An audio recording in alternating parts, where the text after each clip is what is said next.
Welcome.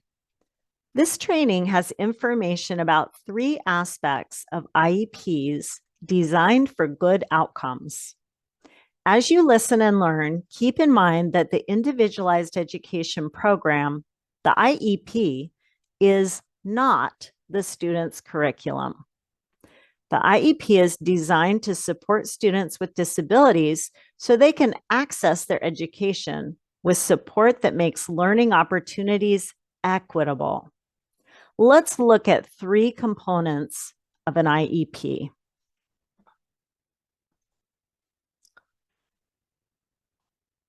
The first step is to develop statements about a student's present levels of performance, the PLOP. Having accurate and current information about the student's challenges and strengths creates a critical foundation for the IEP. Second is specially designed instruction called SDI. When the SDI appropriately addresses the student's challenges related to disability and taps into student strengths, learning can accelerate. The third step is SMART goals. SMART stands for specific, measurable, attainable, relevant, and timely. This training will help you read goals to consider whether they are SMART. At any point during this training, you may want to pause the video to take out your student's IEP and read something. Having that document handy will help you apply what you are learning toward an action you may wish to take. Let's talk about the present levels of performance that are written into the IEP. We'll call these the PLOP statements, although the long name is present levels of academic achievement and functional performance. PLOP comes from educational evaluations and other data about a student's abilities and struggles. Families, teachers, and providers can share information to be included in the PLOP. It's important to know what the IEP says about a student's present levels to know what the IEP services are supposed to help with. If the PLOP statements are out of date or don't match what's happening for the student day to day, then a new evaluation and/or a data review may be necessary before the IEP can be improved. The PLOP statements are summarized in the Educational Impact Statement. This overall impact statement is a required element of the IEP and usually is included within the first few pages of the document. Read this statement carefully to make sure it describes the student's primary disability impacts and needs. Make sure the statement is true. The rest of the IEP is responsible to serve the needs identified in this statement, so it's important for it to capture the most important elements for the student's services. An IEP is responsible to support a student to grow in areas where they are strong, as well as overcome barriers related to disability. So the educational impact statement is a great place to summarize the student's strengths as well as their needs. Pause the video if you want to locate the educational impact statement or read through the present levels of performance, the PLOP, in your student's IEP. Make notes if you have questions or concerns for your next IEP team meeting.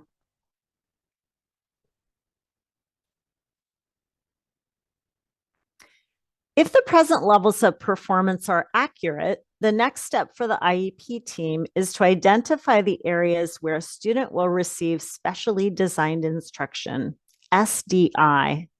Families can ask teachers to explain their teaching methods and how they individualize their approach to support specific needs and strengths. SDI can provide skills and knowledge for a student to participate in all aspects of their school's curriculum, including academics, social emotional areas of learning, and more. Family caregivers can influence what students are working on in their education. Coming to meetings prepared to discuss what's in the IEP can make a critical difference in a student's program and outcomes. Families may need to ask whether specially designed training is needed to make sure a teacher has the instructional approach that is evidence-based to support a student with a unique disability. For example, a student with dyslexia doesn't learn to read simply by having more time looking at words on a page. A teacher with specific expertise and tools will need to design an instructional approach that meets an individual child's abilities and learning style in light of their disability circumstances. A well-done evaluation can provide clues about why a student is struggling and what approach is most likely to work. Here's where a discussion about the SDI and how it relates to PLOP can get really rich. If you have a question about an area of instruction in your student's IEP, make a note to ask about the SDI. That might be during a conference and an informal meeting with the teacher or through a formal IEP meeting process. Do your best to understand what your child is working on and how they are being taught.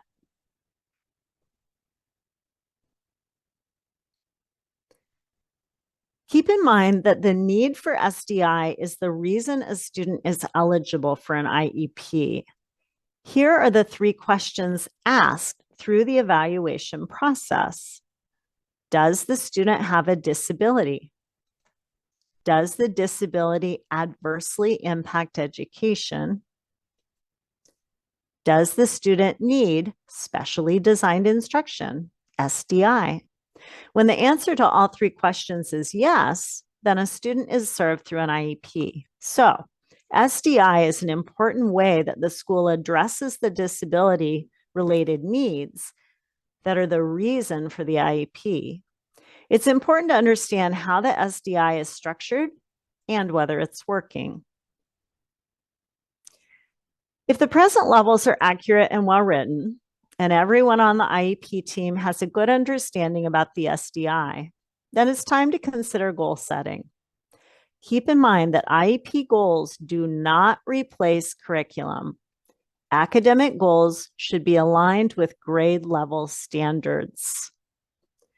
Many schools and business organizations use the acronym SMART to make sure the goals are built for success. A solid goal is specifically written with a practical way to measure progress. The goal should be attainable within a year, but not too easy. And the learned knowledge or skill should be relevant to the child's life. Timely means that the student will hit the goal by the targeted date in order to move on to another level of learning. Families have a right to high expectations. Too easy goals and trivial progress don't meet the federal standard for a free, appropriate public education, FAPE. Please note that goals are intended to measure what the student is getting better at doing or knowing. Goals written to track elimination of a negative behavior are not best practice in modern educational systems and need to be rewritten. Here's another look at what SMART means. Goals are specific when they have a clear target. Goals are measurable when progress can be observed and tracked using unbiased tools. A goal needs to be attainable, reachable, but shouldn't be too easy. If the goal is relevant, it will move the student toward an achievement that is connected to bigger plans.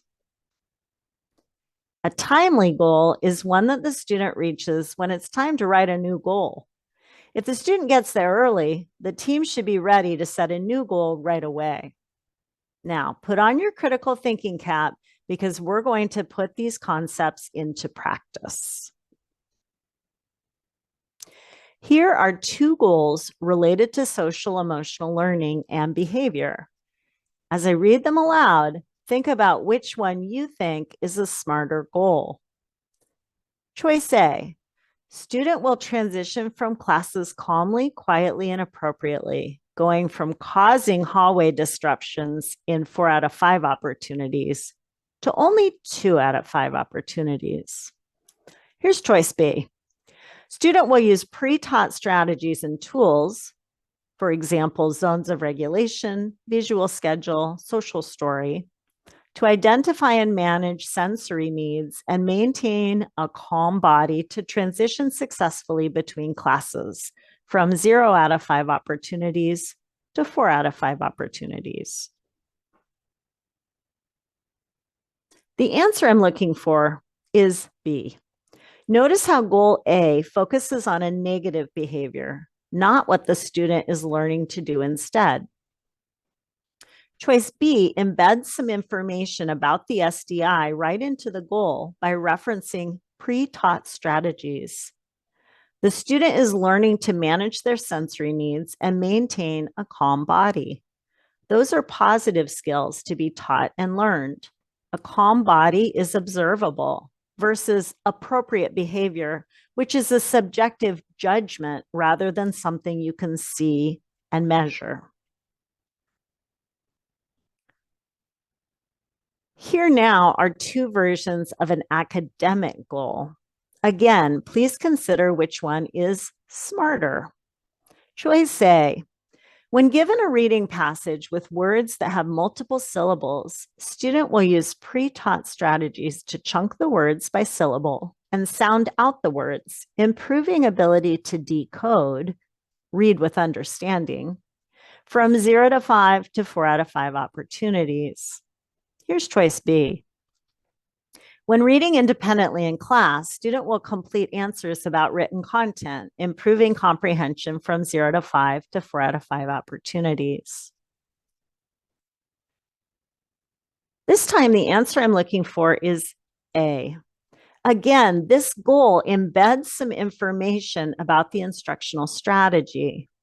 It includes detail about the specific skills that are being tracked to make sure the student's reading ability will improve in meaningful ways. Goal B sounds like it's asking the student to get better at reading by trying harder. There's no information about an instructional approach or the reading skills that need support. If your student's IEP includes goals that you want to review, pause the video to make a note for yourself. You may want to circle the goal in the IEP to remember to discuss your concerns at your next IEP meeting.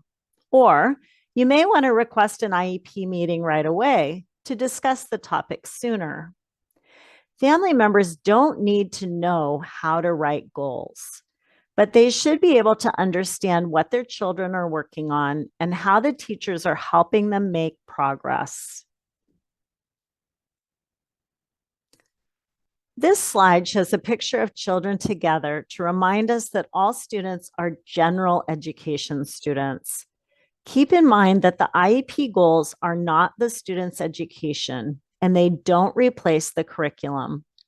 The SDI is designed to help the student make progress in their grade level learning to their maximum ability. The goal setting is designed to monitor that learning progress and highlights only a small portion of the student's education.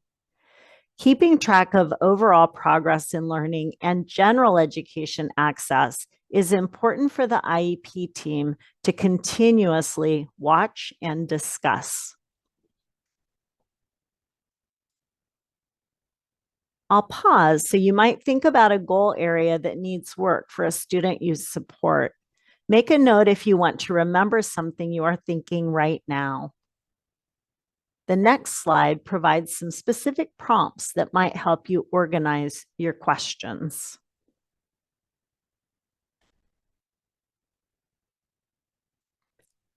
Make a note if you have any of these questions or another question for your IEP team.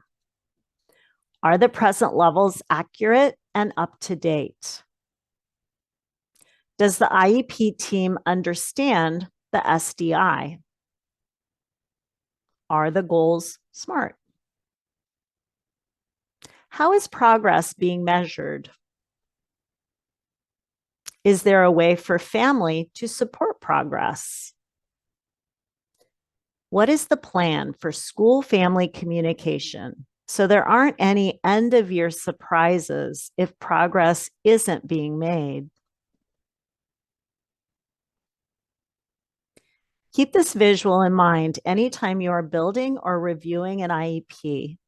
The PLOP, SDI, and goals are important agenda items for any IEP meeting. If you have concerns about a student's accommodations, please watch the second video in this series, which is about accommodations and modifications for students with disabilities. The right to those supports is protected by civil rights laws that apply to students with IEPs or Section 504 plans. Watch the first video in this series for more detail about student rights. This training is provided by Parent Training and Information, PTI, a program of Pave. Our not-for-profit has been helping families in Washington State since 1979. This slide shows a picture of our website homepage.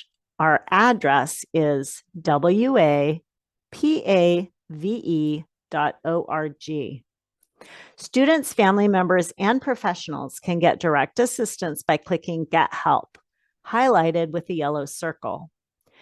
You can also leave a message by phone to request help, 800-572-7368.